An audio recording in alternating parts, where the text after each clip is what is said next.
Assalamualaikum warahmatullahi wabarakatuh. Selamat pagi, selamat berjumpa dengan pelajaran akuntansi. Materi kita kali ini adalah tahap pelaporan siklus akuntansi perusahaan jasa.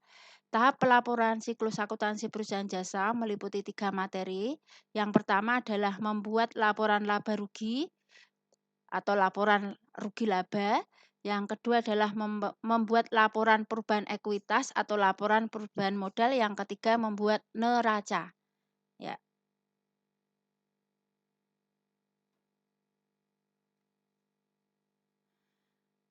kita mulai dari laporan laba rugi. Apa itu laporan laba rugi?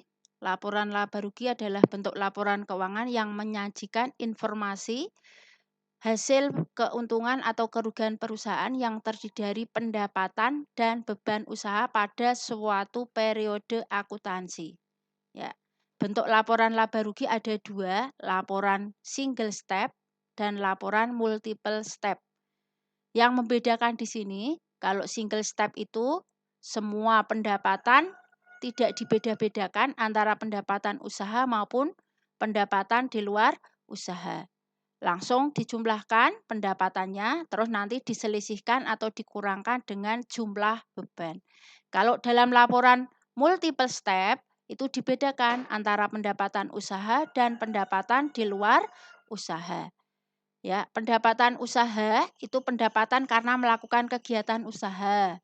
Kalau yang pendapatan di luar usaha itu yang bukan karena usaha. Contohnya, dari kegiatan kamu usaha, uang itu ada yang sebagian kamu simpan di bank, akan memperoleh pendapatan bunga. Lah, pendapatan bunga itu namanya salah satu contoh pendapatan di luar usaha. Ya. Kita mulai atau langsung praktek saja membuat laporan laba rugi atau laporan rugi laba bentuk single step. Tekniknya yang pertama menulis semua pendapatan, terus menulis semua beban, setelah itu langsung diselisihkan antara beban dan pendapatan. Ini langsung prakteknya. Jangan lupa di sini selalu ditulis nama laporannya. Lah, datanya itu diambilkan dari mana? Diambilkan dari kertas kerja. Ini tadi kan sebelum ke materi ini adalah materi membuat kertas kerja. Kita ambil kolom laba rugi. Ini hanya kolom laba rugi. Kita lihat di sini pendapatannya ada pendapatan usaha, ada pendapatan sewa, ada pendapatan bunga. Ya. Setelah itu, nah kita lihat nih pendapatan usaha, pendapatan sewa, pendapatan bunga dijumlahkan.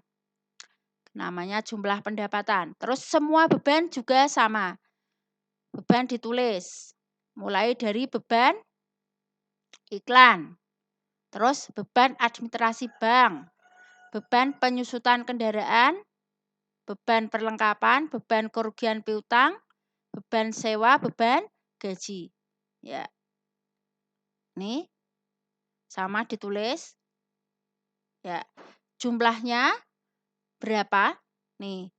Jenenge namanya jumlah beban. Kalau sudah diselisihkan antara jumlah pendapatan dan jumlah beban, akan ketemu laba 2016. Kalau jawaban kalian benar, laba ini akan sama dengan laba yang ada di kertas kerja. Kita cek. Laba yang ada di kertas kerja ini. Oh iya sama. Ya. Itu bentuk laporan yang bentuknya single step, yang lebih mudah. Ya. Sekarang kita lihat laporan laba rugi yang bentuknya multiple step. Tadi di muka sudah Ibu jelaskan, kalau multiple step itu pendapatannya dibedakan antara pendapatan usaha dan pendapatan di luar usaha. Bentuknya seperti apa? Kita lihat contohnya.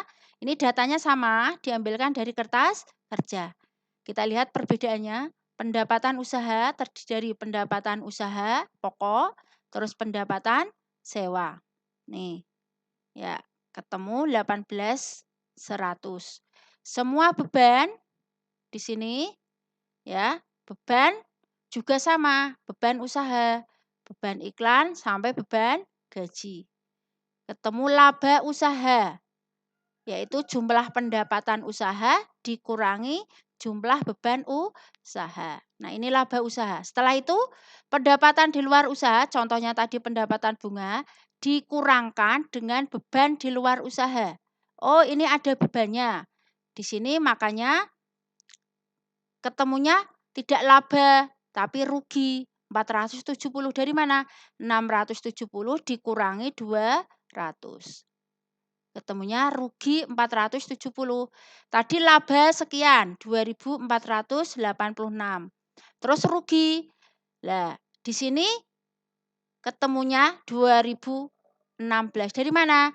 2.486 dikurangi 470. Tanda kurung itu artinya mengurangi. Ya. Ini laba sebelum pajak. Ya, nanti misalnya ada pajak. Ya, kebetulan ini tidak ada pajak. Berarti di bawahnya sini ada pajak. Nah, misalnya pajak, terus bawahnya nanti dikurangkan laba setelah pajak. Itu untuk laporan yang laba rugi dengan multiple step. Jadi bedanya di sini, ada pendapatan di luar usaha, ada beban di luar usaha. Ya. Sekali lagi datanya itu diambilkan dari kertas kerja. Ya. Sekarang yang kedua, laporan keuangan yang kedua adalah membuat laporan perubahan modal atau ekuitas, yaitu suatu bentuk laporan keuangan yang menyajikan perubahan ekuitas atau modal suatu periode akuntansi yang meliputi unsur-unsurnya adalah modal awal, laba atau rugi bersih, terus FRIFE dan modal akhir. Bagaimanakah bentuknya? Nah, ini tahapannya selalu ditulis di sini. Judul laporannya, datanya sama, diambilkan dari kertas kerja. Ya, kamu lihat modal awal. Nah, 452.100 kita lihat. Modal ini. Ya, diambilkan dari kertas kerja. Kolom neraca ini. 452.100 modal awalnya. Terus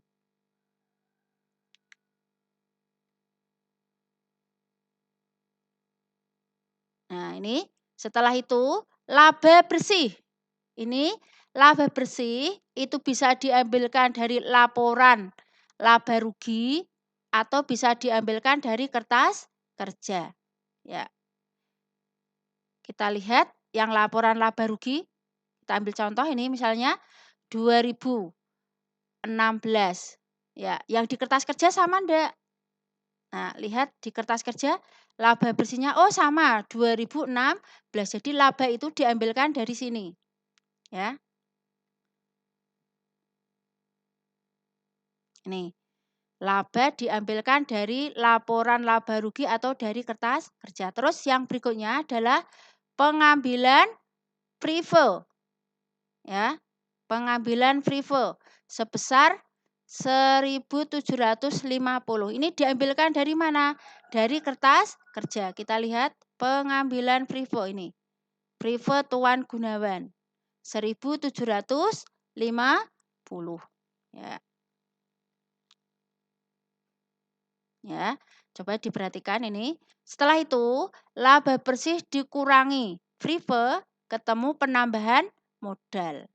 Ya, modal awal ditambah penambahan modal ketemu modal akhir. Ya. Ini kalau laba, seandainya rugi bagaimana? Rugi nanti menambah FRIFE. Ya.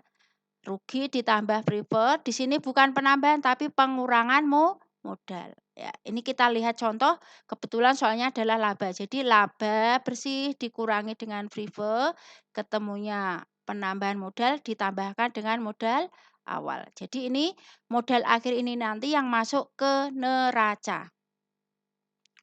Nih, yang ketiga adalah membuat neraca atau laporan perubahan posisi keuangan. Neraca itu pengertiannya yang menyajikan informasi akuntansi perubahan posisi keuangan yaitu harta, utang, dan modal. Unsurnya neraca ada 3, harta, utang, dan modal. Bentuk neraca ada 2, sekontro dan stafel. Kalau sekontro itu sebelah menyebelah. Yang sebelah kiri untuk debit, yang sebelah kanan untuk kredit.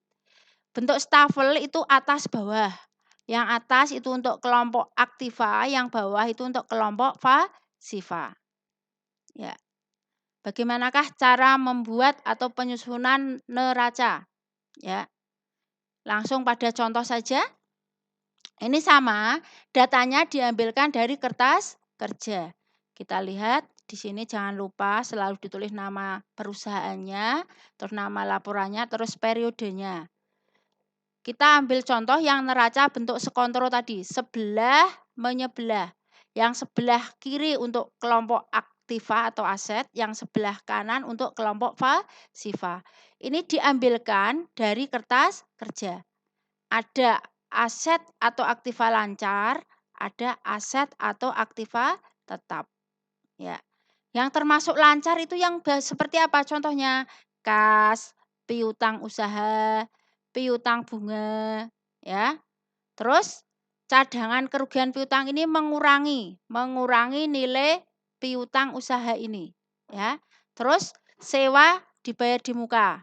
Titik-titik dibayar di muka itu termasuk aktiva lancar. Terus perlengkapan. Lah yang termasuk aktiva tetap ya, itu peralatan, kendaraan, tanah contohnya ya. Di sini untuk peralatan tidak ada akumulasinya ya. Sebetulnya ada tapi di sini di soal ini tidak ada. Yang ada akumulasinya itu adalah kendaraan. Ya, nilai dari akumulasi ini dalam kurung yaitu mengurangi. Jumlah aset lancar atau aktiva lancar ditambah jumlah aktiva tetap akan ketemu jumlah aktiva.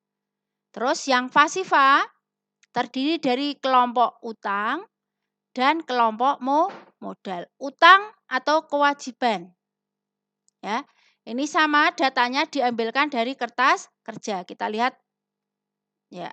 Nih, kelompok neraca, jadi ambil datanya dari sini. Kalau membuat laba rugi tadi ambilnya dari sini, kalau mau membuat neraca ambilnya dari sini. Perlu diingat yang sudah tidak masuk di dalam neraca nanti ini. Prive Tuan Gunawan sudah tidak masuk lagi meskipun di kolom neraca ada. Terus modalnya yang ada di sini tidak sebesar ini lagi, tapi sebesar modal akhir yang diambilkan dari laporan perubahan modal ini. Kita cek apakah betul modalnya tidak sebesar 452.100 dan prive-nya sudah tidak ada. Kita lihat. Ini modalnya. Oh ya, 452.366. Padahal di sini tadi 452.100. Ya, berarti ambilnya data dari mana? Dari laporan perubahan modal yang tadi. Ya, ini. Terus prive. Apakah benar prive-nya sudah tidak ada? Dilihat di sini. Kas, peralatan, di sini utang, modal. Oh iya, prive-nya sudah tidak ada. Karena tadi sudah dimasukkan dalam laporan perubahan modal. Ya. Itu untuk bentuk sekontro, neraca bentuk sekontro, kita ambil datanya dari kertas kerja. Ya. Kalau yang debit ini adalah termasuk aktiva. Tadi ada cadangan kerugian piutang. Kita lihat cadangan kerugian piutang. Ini masuknya kredit, tetapi di neraca, pembuatan neraca masuk kelompok aset atau aktiva, yaitu mengurangi nilai piutang. Ya. Terus di sini juga akumulasi penyusutan kendaraan. Di sini juga masuk kredit, tapi dimasukkan ke dalam kelompok yang aset, tapi nilainya mengurangi. Ya. Kalau yang utang jelas ini yang di sini yang masuknya kredit itu utang, terus di sini utang gaji. Modalnya juga masuk kredit. Lah, yang tidak masuk ke kredit tapi nilainya mengurangi yaitu cadangan kerugian piutang dan akumulasi penyusutan kendaraan. Di sini posisinya kredit, tapi nilainya mengurangi, nih kamu lihat, ada tanda kurungnya. Yang akumulasi juga sama. Ini ada tanda kurungnya. Masuknya adalah kelompok aset. Yang masuk kelompok utang atau kewajiban atau kelompok pasifa itu utang. Bu, itu sewa diterima di muka. Sewa diterima di muka itu nama lainnya adalah utang sewa. Terus modalnya. Kalau jawaban kalian benar, jumlah aktiva pasti sama dengan jumlah pasiva. Itu untuk skontro. Sekarang yang bentuk stafel. Sama, cuman atas bawah. Kamu lihat di sini. Atas bawah. Ya, lihat jumlah aktifannya sekian. Ini dikasih tanda kurung ya, yang akumulasi artinya mengurangi. Terus jumlah pasifanya juga sama. Ya. Itu untuk neraca bentuknya ada 2, skontro sama stafel. Kalau yang orang lebih senang itu pakai yang bentuk stafel ini karena atas bawah ya. Tapi tergantung individunya.